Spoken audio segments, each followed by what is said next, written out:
J'ai vendu plus de 30 000 livres sur Amazon KDP.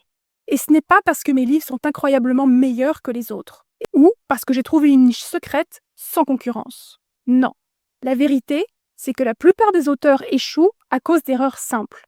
Ce qui sépare mes 30 000 ventes de ton livre qui ne décolle pas, ce sont des erreurs que j'ai vues encore et encore chez les 150 auteurs que j'ai accompagnés, et des erreurs que j'ai moi-même faites au début.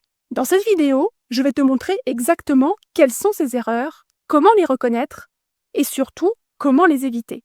Parce que publier, c'est facile, mais vendre, c'est une vraie compétence. Alors si tu veux que ton livre existe et qu'il se vende, reste avec moi. Bienvenue, moi c'est Claire, ou plutôt sa version IA.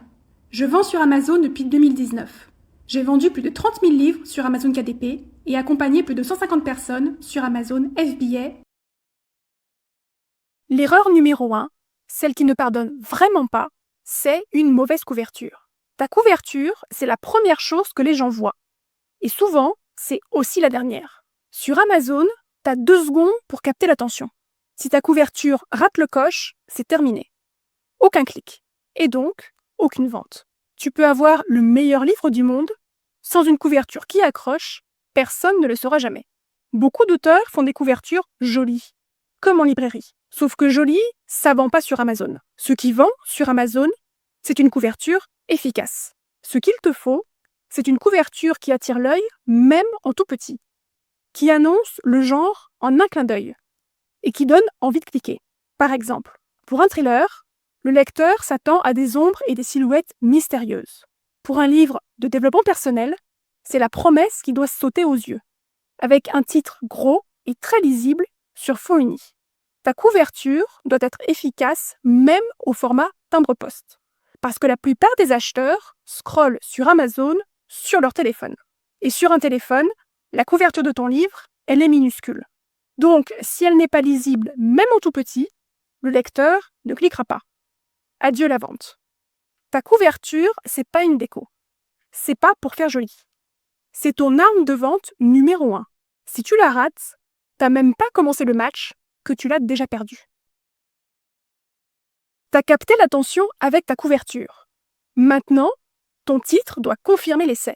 Un bon titre, c'est une accroche. Le client doit se dire « c'est ce que je cherche ». Là, il y a 2 grosses erreurs que je vois tout le temps. Premièrement, des titres trop vagues. Deuxièmement, des titres qui cherchent à faire stylé, mais qui ne disent rien. Amazon, c'est pas une librairie arty. C'est une plateforme e-commerce. Le client doit tout de suite savoir en lisant ton titre quel est le sujet du livre, mais également quel est le bénéfice ou la promesse. Par exemple, si tu publies un roman feel good, évite les titres comme l'éveil du papillon intérieur. Personne ne comprend de quoi ça parle. Tu veux un titre clair, qui annonce direct la couleur, du style, et si le bonheur se décidait. Un roman feel good qui redonne le sourire. Autre exemple, si tu publies un guide pratique, évite un titre flou comme le flot du temps maîtrisé.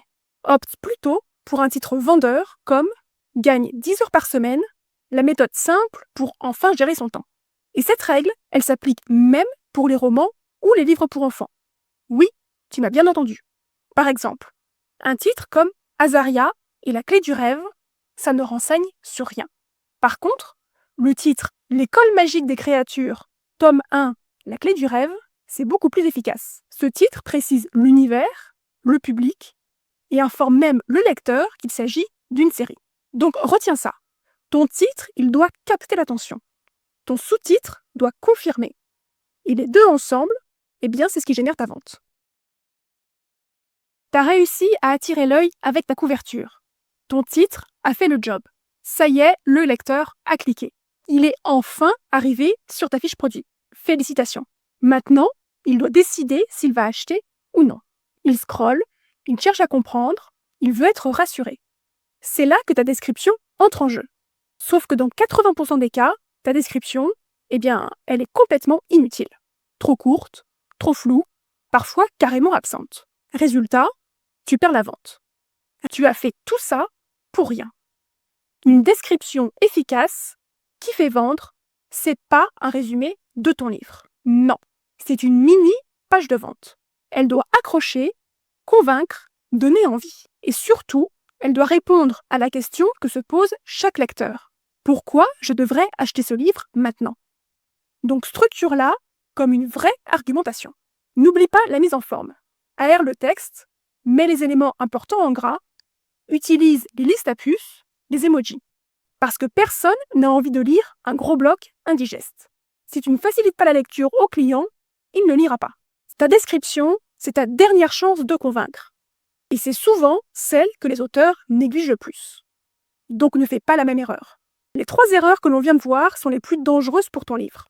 Ce sont celles que tu dois corriger en priorité. Pour t'aider, tu peux aller voir ma vidéo où j'explique comment créer une fiche produit optimisée pour Amazon KDP. Tu trouveras le lien en description et à l'écran. Pas de bras, pas de chocolat. Eh bien, sur Amazon, pas d'avis, pas de vente. Les avis clients, c'est pas un bonus. C'est un levier de conversion énorme. Si tu l'ignores, tu sabotes littéralement ton livre. Quand un lecteur doit décider s'il va ou non cliquer sur ton livre, il regarde 3 choses. Ta couverture, ton titre et tes étoiles. Si ton livre n'a aucun avis, il ne se vendra pas. Imagine que tu veuilles acheter un livre pour apprendre à vendre sur Amazon KDP. Tu as le choix entre 3 livres. Un avec 0 avis, un avec 5 avis positifs et un avec 20 avis positifs. Lequel tu choisis? Celui à 20 avis, pas vrai? Moi aussi. Eh bien, c'est pareil pour les clients. Et d'ailleurs, ça a été prouvé. Une étude du Spiegel Research Center montre que la présence d'avis peut augmenter le taux de conversion de 270%. Une autre étude, de Bright Local cette fois, indique que 82% des acheteurs lisent systématiquement les avis avant d'acheter. Donc si ton livre n'a pas d'avis, tu n'existes pas. Personne ne te voit, personne ne te fait confiance, personne n'achète. Les avis, c'est ce qui te fait passer de 1 vente par mois à 10 ventes par jour. Le problème, c'est que je vois encore trop d'auteurs qui publient leurs livres et attendent les premiers commentaires sans rien faire. Grosse erreur. Les avis ne tombent pas tout seuls. Il faut les provoquer. Si tu veux savoir comment obtenir tes premiers avis, va voir ma vidéo sur le sujet. Le lien est à l'écran et en description. Le meilleur endroit pour cacher un cadavre, c'est en page 2 d'Amazon, parce que personne ne va jamais jusque-là. Si ton livre n'est pas bien référencé, si tu n'apparais pas dans les premiers résultats de recherche, alors tu n'existes pas. C'est là que le SEO entre en jeu. Et qui dit SEO, dit mots-clés. Ce sont eux qui vont dire à l'algorithme d'Amazon à qui montrer ton livre. Il y a 2 types de mots-clés. Les mots-clés courts, comme journal de bord, roman ado, guide nutrition, ils sont très larges, très recherchés, mais aussi très concurrentiels. Et il y a les mots-clés longs, comme journal de bord pour entrepreneurs ou roman ado dystopique pour filles. Ils sont plus spécifiques, donc moins recherchés. Ils sont donc moins concurrentiels, mais ils convertissent aussi beaucoup mieux. Car le client sait exactement ce qu'il cherche quand il tape un mot-clé long. Pour être visible, tu dois donc ajouter à ta fiche produit un bon équilibre entre les mots-clés courts et les mots-clés longs. Et c'est là que le bas blesse. Parce que la plupart des auteurs se contentent de quelques mots-clés et souvent des mots-clés courts, ultra concurrentiels, qui finissent noyés dans la masse. Mais attention, il ne faut pas réduire le SEO Amazon à une simple question de mots-clés. Il y a de nombreux autres paramètres qui entrent en compte pour être visible sur Amazon. Pour comprendre comment fonctionne l'algorithme, et donc comment tu peux rendre ton livre visible, va voir ma vidéo. Le lien est à l'écran et en description. Vendre 30 000 livres sur Amazon KDP, ça n'a rien à voir avec des hacks, des niches secrètes ou un livre magique. Ce n'est pas une question de chance, c'est une question de stratégie. La majorité des auteurs passent des semaines à travailler leur livre, mais ils oublient l'essentiel. Comment le vendre?